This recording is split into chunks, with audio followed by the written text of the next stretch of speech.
Herkese salam. Artıq 6 aydan çoxdur ki Litvadayıq və qərara gəldik ki, uzun bir müddətdən sonra YouTube-a yenidən davam edək və sizinlə bu barədə danışaq ki, necə oldu, necə gəldik, necə iş tapdıq, necə təhsilimizi davam elətdiririk burada və s. Ümid edirik ki, bu video sizin üçün çox faydalı olacaq. Fikirlərinizi bölüşmək istəyirsinizsə, komment hissəsində fikirlərinizi yaza bilərsiniz. Eyni zamanda videonu bəyənib bizi follow etməyi unutmayın. Elə isə keçək videomuza. Mən oktyabr ayında gəlmişdim Litvaya, Zema isə fevral ayında gəlmişdi. Universitetlərimizin dərslərinin başlama tarixinə görə məndə dərslərim sentyabrın 1-i başlamışdı. Lakin terapi məsələsinin uzandığına görə artıq mən oktyabrın 1-i günü Litvaya gəlmişdim. Gəldiyim müddətdə əlbəttə ki, Litvada havalar çox soyuq idi. Yəni qışda -30 dərəcəyə qədər soyuqlar olurdu. Litvaya gəlirsinizsə, xüsusilə təhsilini alacaqsınızsa burada, yəni nəzərə alın ki, qışda havalar çox soyuq keçir. Yəni dözülməz dərəcədə soyuq olur. Gəlin sizin inkişafınıza və yaxud təhsilinizə, eyni zamanda karyera baxımından danışmaq istəyirəm sizinlə. Əgər oğlan olaraq Litvaya gəlirsinizsə, ilk növbədə sürücülük vəsiqəsi ilə gəlin. Bu sizin normal iş tapana qədər digər işlərdə, kuryer və yaxud digər xidmətlərdə işləməyinizə çox kömək olacaq. Məndə də eyni proses olmuşdu. Mən Litvaya ilk gəldiyim vaxtlarda demək olar ki, hardasa bir 3 ay, 4 ay kuryerliklə məşğul oldum maşınla. Məsləhət görmərəm kuryerlik işləməyinizə, çünki bu biraz sizi inkişafınıza və s. digər şeylərə mane olacaq. Amma əgər müəyyən bir büdcə ilə gəlirsinizsə, 3-4 ay səbr edin və özünüzü inkişaf elətdirin daha doğrusu və sonunda doğru, düzgün bir iş tapın.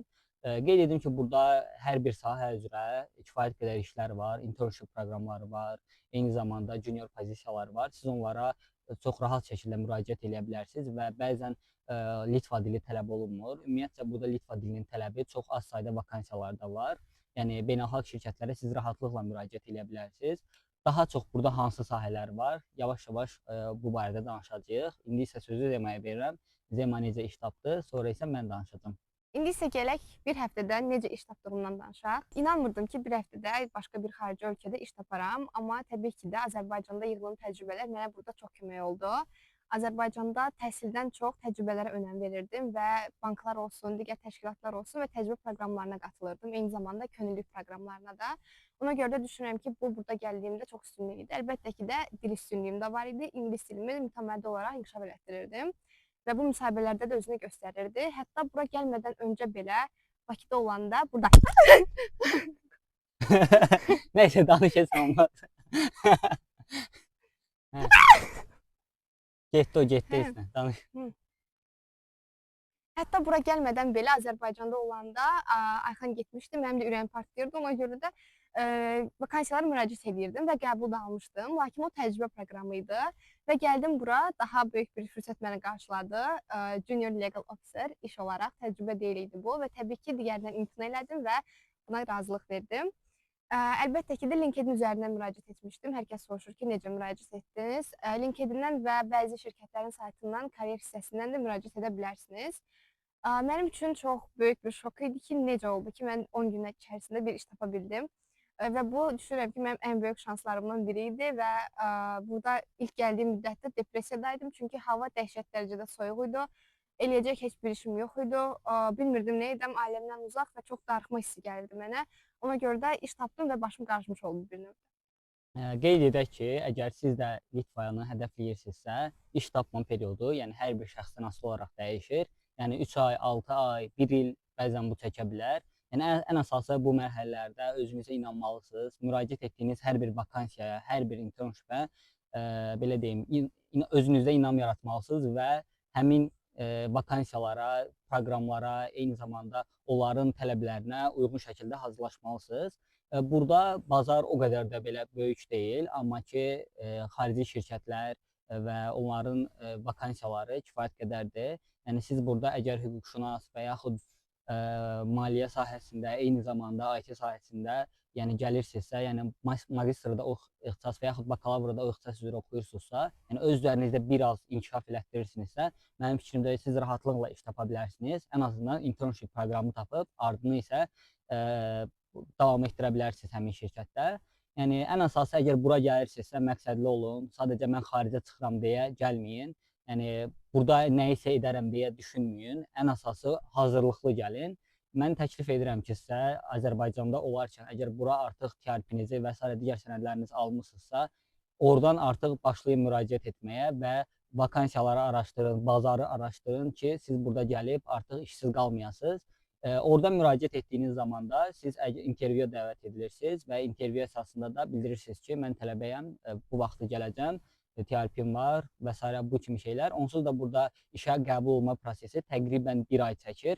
Yəni sizə artıq qəbul prosesinizi 1 aya verirlər. Yəni sənədləşmə və s. digər şeyləri 1 ay çəkir. Ona görə də yəni təklif edirəm ki, əgər bura gəlirsinizsə başlayın müraciət etməyə.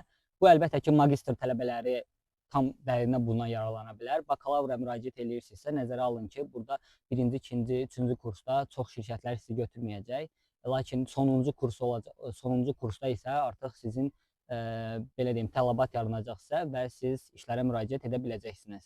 Digər suallardan biri də odur ki, niyə Litvanı seçdiniz? Litvanı seçməyə dəyərmi?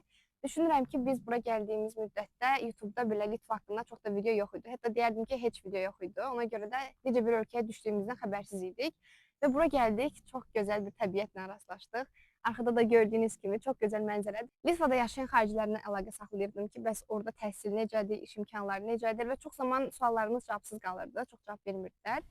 Amma biz çalışacağıq ki, Litvada təhsil olsun, Litvada yaşam, iş imkanları və s. və part şəklində bu videoları davam elətdirəcəyik. Sizin üçün də faydalı olacağından əminəm. Əgər siz də Litvaya müraciət edirsinizsə və beyninizdə çoxlu suallar varsa, bu barədə komment hissəsinə və yaxud bizə Instagramdan Zem Ayxan səhifəsinə yaza bilərsiniz və biz sizin çalışacağıq ki, bütün suallarınıza cavab verək. Çünki biz də bu perioddan keçmişik. Biz də ötən il yay aylarında Azərbaycanda idik və TRP cavablarını gözləyirdim mən. Çox stresli bir zamanlar idi, onları xatırlamaq istəmirəm. Nəysə, şükür ki, buradayıq, hər şey qaydasındadır. Nəzərə alın ki, ilk 6-5 ayınız Litvada stresli keçəcək. Yəni istər hər şey qarşı olur. Yəni heç öyrəşmədiyiniz bir mühitdir, heç görmədiyiniz insanlardır, heç danışmadığınız bir dildir mütəmadi olaraq. Yəni biraz çətin olacaq, amma ondan sonra artıq tamamilə buraya uyğunlaşacaqsınız və buranın artıq üstünlüklərini görəcəksiniz. Yəni bu kimi şeylər üçün məncə həqiqətən gəlməyə dəyər Litvaya. Mən buranı, yəni digər Avropa ölkələrinə heç fərqləndirmirəm. Hətta deyərdim ki, əgər məqsədlisinizsə, siz bir sahədə inkişaf etmək istəyirsinizsə, yəni digər Avropa ölkələrindən daha çox mən buranı da məsələn seçdim və seçdiyimə heç də peşman deyiləm. Daha doğrusu heç peşman deyilik, çünki hər şey qaydasındadır. İstər iş baxımından, istər yaşam baxımından, sakitçilik və təhlükəsizlik baxımından hər şey çox əladır. Məncə Litvaya gəlməyə dəyər. Biz hər ikimiz Vytautas Magnus Universitetinə təhsil alırıq, magistr təhsili alırıq. Zemanın ixtisası Diplomacy and International Relations. Məndə isə biznes logistikadır, lakin hal-hazırda ikimizin də işlədiyi sahələr heç bir bu magistr sahəsinə uyğun deyil. Yəni burada sizin bəzi şirkətlərdə sizin daha çox təhsilinizə hansı sahədə aldığınıza yox, siz həmin sahədə nələr bilirsiniz, ona üstünlük verilir. Yəni əlbəttə ki, bu çox yaxşı bir fürsətdir. Məsələn, siz oxuyursunuz Educational Management və siz işləyə bilərsiniz məsələn accounting üzrə. Yəni bu əlbəttə ki, əla bir fürsətdir. Məsələn, siz gəlmisiniz Litvaya, dəxilsiz bir ixtisas oxumusunuz bakalavrda və siz hal-hazırda özünüzün accounting sahəsi üzrə məsələn özünüzü inkişaf elətdirib iş tapa bilərsiniz. Yəni bu əla bir fürsətdir məncə. Çünki burada iş imkanlarında, yəni iş şirkətlərdə elədir ki, sıfırdan öyrədirlər hər şeyi. Amma Bakıda məsələn sən bilmirsənsə, sən qəbul olunmuş. Yəni Bakıda təcrübəçi adlandırılan vakansiyalarda belə bəzən təcrübə istəyirlər. Yəni əlbəttə ki, bu inkişaf baxımından məhdudiyyətlər yaradır. Yəni bu baxımdan məncə əla fürsətdir. Yəni şirkətlərdə və s. digər belə deyim, orqanizasiyalarda əlbəttə ki, çox sizə faydalı ola bilər. Təhsillə bağlı danışmışkən, gələn digər bir suallardan biri də odur ki, necə həm işləyirsiniz, həm təhsil alırsınız. Burada elədir ki, həftədə 3 dəfədə dərslər və dərsdə iştirak etmək məcburiyyəti ümumiyyətlə yoxdur. Müəllim heç sizi tanımır belə. Mən bir çox müəllim tanımırdı. Çünki ümumiyyətlə başqa şəhərdə olduğum üçün universitetim getmirdim belə. Amma təbii ki də getmək lazımdır. Çünki yüksək nəticə əldə etmək üçün gedə bilərsiniz. Amma mən sırf karyeramı hüquq sahəsində qurmaq istədiyim üçün və çox da magistr ixtisası mənim hüquq sahəsinə aid olmadığı üçün International Relations ona görə də getməyi tərcih etmirəm. Yəni əlbəttə ki, yəni universitetə getmək də faydalıdır. Qeyd edim ki, bizim universitetimiz Kaunasdadır, lakin biz özümüz Vilniusda Vilniusda yaşayırıq. paytaxtda. Yəni bəli. Ona görə, yəni əlbəttə ki, mən çalışdığım qədər dərslərə gedirdim və qeyd edim ki, burada şirkətdə əgər siz işləyirsinizsə, sizin dərslərə getməyinizə hər hansı bir məhdudiyyət qoyulmur. Siz həftəlik 39 saat işləməlisiniz və siz dərslərə getdiyiniz vaxtı digər saatları artıq işləmək, günləri artıq işləməklə kompensasiya edə bilirsiniz. Və bu da işə götürən artıq sizi işə götürdüyü zaman bilir ki, siz tələbəsiz, sizin bu kimi öhdəlikləriniz var və bunun üçün sizə hər hansı bir məhdudiyyət yaratmır ki, siz dərsə getməməlisiniz və yaxud digər şeylər. Məncə bu baxımdan çox əladır. Hətta menecerim soruşur ki, imtahanları necə keçdi, nə vaxt imtahanların, istədiyin vaxt gedə bilərsən, daha sonrakı gün kompensasiya edə bilərsən onsuz. Yəni çox belə önəm verirlər inkişafınıza. Əlbəttə, yəni məncə Litvaya gəlirsinizsə, doğru bir qərar verirsiniz. Çox doğrusunuz. Universitetdə dərslərlə bağlı çox ətraflı belə danışmaq istəmirik. Çünki növbəti bir videoda universitet haqqında danışacağıq ətraflı olaraq. Universitet demək olar ki, yəni tam idealdır. Yəni universitet təhsili, professorlar olsun, çox anlayışlıdır, dərslər və yaxud bizə çoxsaylı suallar gəlir ki, professorlarla və yaxud necə danışırsınız və yaxud bu kimi hallar dil baxımından bir maneə olurmu? Belə deyim, əgər ingilis dil leveliniz B1, B2-dursa, yəni dərsləri rahat şəkildə başa düşəcəksiniz, rahat anlayacaqsınız. Eyni zamanda, məsələn, düşdüyümüz bir mühitdə hər millətdən insanlar olur. Hətta daha çox Hindistanlılar, Ukraynalılar və Ərəbistanlılardır. Ərəblər, hə, ərəblər olur və başqa ölkələrdən də tələbələr olur və onlarla artıq müəllimlər, yəni professorlar daha çox çalışırlar ki, çox sadə dillə danışsın ki, hər kəsin başa düşə bilsin. Yəni hər kəsin aksenti, hər kəsin danışıq tərzi fərqli olduğu üçün professorlar çalışır ki, daha aydın şəkildə danışsınlar.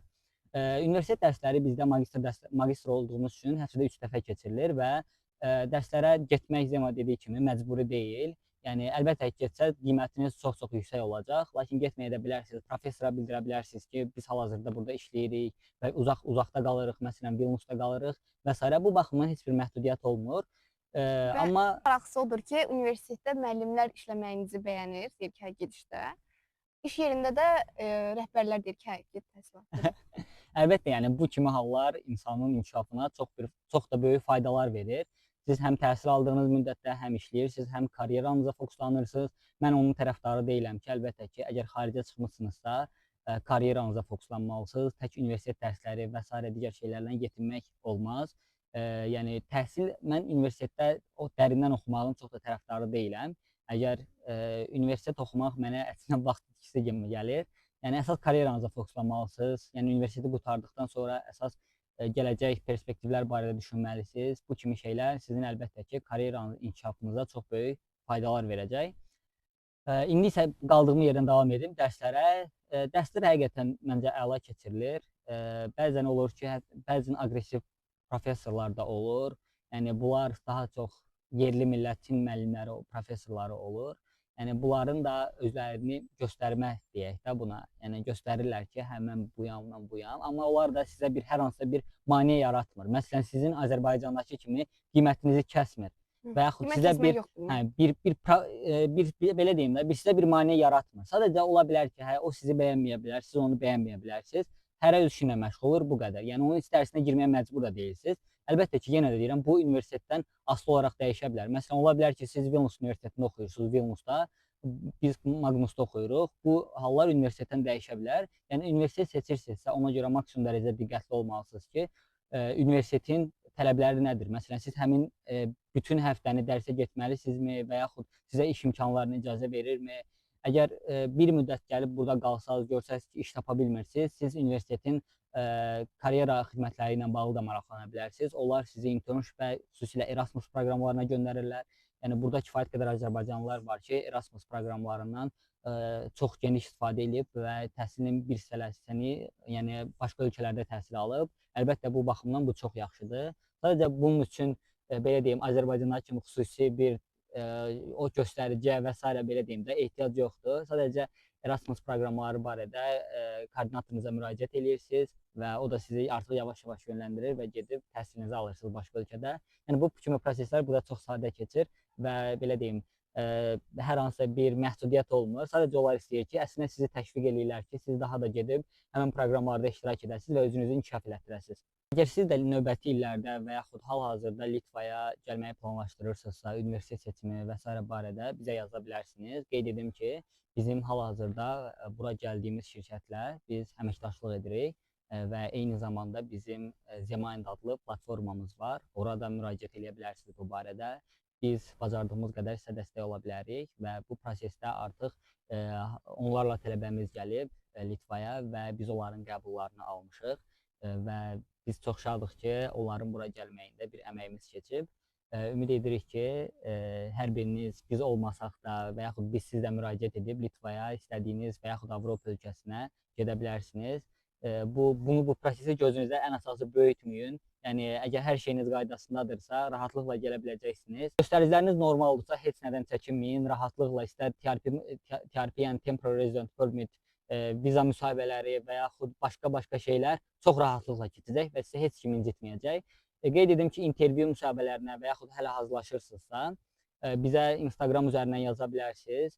Biz bu xidmətləri göstəririk, intervyulara tələbələri hazırlaşdırırıq. Eyni zamanda intervyu barədə sualları onlara verə bilərik. Bəli, fayl formatına verə bilərik. Qeyd edim ki, intervyu xidmətimiz ödənişlidir. Sadəcə olaraq suallar isə biz ödənişsiz şəkildə hər kəsə verə bilərik. Hər kəs ödənişsiz şəkildə hazırlaşa bilər ona. Bu barədə bizə Instagram üzərindən yaza bilərsiniz. Heç bir sıxıntı yoxdur. Bacardığımız qədər hər birini cavablayacağıq. İndi isə keçək. Gəlirlər.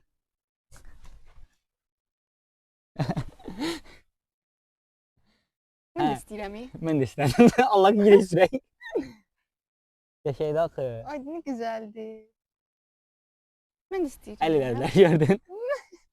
Hə, indi isə keçək Litvada yaşam xərclərinə. Qeyd edim ki, əgər bura gələndə nəzərə alın. Orta nəsil və cavan nəsillə çox yaxşı dialoq quracaqsınız, deyəcəksiniz, güləcəksiniz. Amma yaşlı nəsildən uzaq durun. Yaşlı nəslə yaxın durmayın. Sizi boğaza yığacaqlar. Həqiqətən çox bezdirirlər adamı. Tələb edirlər ki, Litva dilində danış, nə bilim, nə dilində danış. İngilis dilində marketdə sual ver. Özümə baxır. Hə, ona görə yəni bacardığınız qədər cavanlarla və yaxud orta yaşlı insanlarla dialoq qurun. Onlar sizdən, yəni rus dili bilirsinizsə nə gözəl, rus dilində sizinlə rahat danışa biləcəksiniz. İngilis dilində bilirsinizsə, cavan nəsillə rahat bütün işlərinizi aşıra bilərsiniz. Amma yaşlı nəsildən uzaq durun. Yəni yaşlı nəslə yaxın durmayın. Sırazı ilk sualı budur ki, niyə mənim dilimi öyrənmirsən? Sən burada yaşayırsansa. Başlayıb dili öyrətməyə. Bu deməkdir, bu deməkdir. Məni bir dəfə 5 dəqiqə saxlayıb başlayıb mənə öyrədib. Sviki, nə bilim, başlayıb Labas, Ritas, başlayıb öyrədib. Nəsə, öyrənmək lazımdır əslində. Bu millətdə, bu dövlətdə yaşayırıqsa, öyrənməliyik. Bu millətin adına çox sevindirici bir haldır ki, öz dillərini çox yaxşı qoruyurlar. Bəli, yəni əlbəttə, yəni yaxşı bir haldır. Amma təzə gələndə, yəni bilmirik. Yəni əgər Litva dilini bilir, bura gəlirsinizsə, sizin üçün çox əla olacaq hər şey həqiqətən. Yəni hər şey çox əla olacaq, hər şeyə yəni rahatlıqla çata biləcəksiniz. İndi isə keçək ən önəmlisi olan yaşam xərclərinə. Aylıq nə qədər xərciniz çıxa bilər tələbə olaraq? Əgər Litvaya bəy olaraq gəlirsinizsə, bəzi xərclər var. Məsələn, siz əgər yataqxanada qalırsınızsa, yataqxana xərci oğlan və yaxud xanım üçün eyni qiymətdir. 135-140, yəni bu Magnus Universitetinin qiymətidir. 140 avro falan idi. Əgər belə deyim, kirayə mənzil axtarırsınızsa, qeyd edim ki, kirayə mənzil tapmaq kifayət qədər çətindir və bu qiyməti adətən normal bir otaqlı, 2 otaqlı evlər, yəni 400-500 evro arasıdır. Mən məsləhət görərəm ki, əgər bura tələbə kimi gəlirsinizsə, mütləq birinci yataqxanada qalın, buralara öyrəşin, hər şeyi tanıyın, harda nə var bilin, ondan sonra evə keçə bilərsiniz. Yəni ən əsası budur. Yaşam xərcləri də, ərzaqlar belə deyim, o qədər baha deyil. Yəni hər şeyi, yəni aylıq belə deyim, siz əgər yataqxanada qalırsınızsa 500 avro falan nəzərdə tutun. Yox. Burada minimum aylıq əmək haqqı 1000 evro, 1153 evro. Amma Bakıda 400 manat. Amma ki, Bakıdakı qiymətlər manatlandır, burada evro ilandır, amma rəqəm olaraq eynidir. Bəli, ona görə çox uyğundur. Məsələn, siz Litvada işləyirsinizsə, sizin üçün çox yaxşı olacaq. Siz yox, əgər Azərbaycandansa pul gələcəksə, bu biraz çətinlik ola bilər. Çünki nəzərə alın ki, məsələn, Azərbaycan manatdan evroya çevirəndə kifayət qədər arada bəli itki olur. Bayaq dediyimiz kimi buranın havasını bilmək olmur. Artıq yağış damcılamağa başlayır.